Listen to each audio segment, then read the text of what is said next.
बाबासाहेब, मान वर करून बघ. असा डोळ्यात पाणी आणून कसं चालेल? मी आता तुमच्यात नाही, हे खरंय.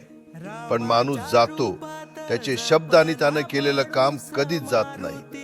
तुझ्या कष्टाचा, तुझ्या निष्ठेचा प्रत्येक क्षण मी अगदी जवळून पाहिलाय. बाबासाहेब, माझ्याकडे रोज शेकडो लोक यायचे. कोणी मंजुरीसाठी, कोणी निधीसाठी, तर कोणी वैयक्तिक मदतीसाठी. पण तू कायम वेगळा ठरलास. तू स्वतःसाठी कधीच आला नाहीस. तू आलास फक्त या महाराष्ट्राच्या सांस्कृतिक चळवळीसाठी. तुझ्या हातातली फाईल फक्त कागद नव्हते, ती महाराष्ट्राच्या हजारो कलाकारांची जबाबदारी होती. म्हणूनच तुझं प्रत्येक काम मी मनापासून केलं. तू जेव्हा जेव्हा आलास, काही मागितलं तर कलाकारांसाठीच मागितलं.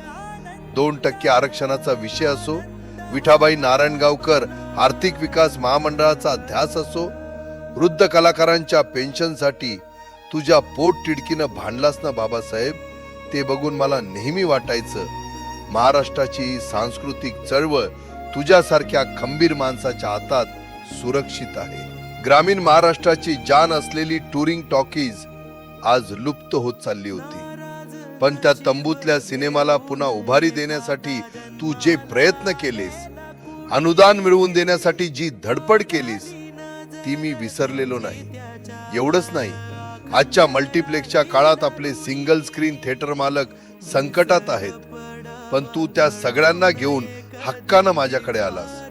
त्या थिएटरचे पडदे कायमचे बंद होऊ नयेत म्हणून बाबासाहेब तू खूप झटलास. कलाकारांना आधार देणं, स्पर्धा उभ्या करणं, नाटक, चित्रपट, लोककला जपणं हा फक्त कार्यक्रम नव्हता, हा वारसा होता. चित्रपट निर्मात्यांना 10 लाखांचं अनुदान मिळवून देणं असो, महिला दिग्दर्शकांसाठी पाऊल उचलणं असो, तू प्रत्येक कामात फक्त माझ्यावर विश्वास ठेवला आणि मीही तुला कधी रिकाम्या हाताने परत जाऊ दिलं नाही. आता मी नाही म्हणून हे सांस्कृतिक काम थांबता कामा नये. व्यक्ती थांबते पण व्यवस्था थांबता कामा नये. नेता बदलतो पण चळवळीचा प्रवाह बदलता कामा नये. महाराष्ट्र थांबता कामा नये आणि आपल्या मातीतल्या कलाकारांचे डोळे पुन्हा ओलावता कामा नयेत. ही जबाबदारी आता तुझ्यावर मोठी आहे बाबासाहेब. आणि काळजी करू नकोस, सुनेत्रा आहे. तिला ही कला आणि संस्कृतीची जाण आहे. ती आता हा सगळा कारभार पाहिल.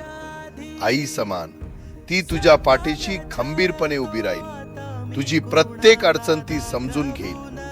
पुढेही कलाकारांच्या प्रश्नांसाठी तिचे दरवाजे कायम उघडे राहतील. तुझ्या प्रत्येक उपक्रमाला तिचा पाठिंबा मिळेल आणि ही सांस्कृतिक चळवळ तिच्या हातून अधिक मजबूत होईल. कधी निर्णय घेताना अडचण आली किंवा एकटं वाटलं तर असं समज, मी तुझ्या खांद्यावर हात ठेवून उभा आहे.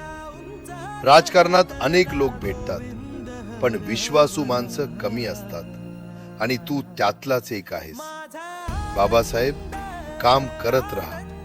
लोकांसाठी, कलाकारांसाठी आणि या महाराष्ट्रासाठी. लक्षात ठेव, मी कुठेही गेलो नाहीये. तुझ्या कर्मात, तुझ्या हरेक कामात आणि महाराष्ट्राच्या कणाकणात मी जिवंत आहे. बेट्या, चल आता डोळे पुस आणि पुढचं काम सुरू कर.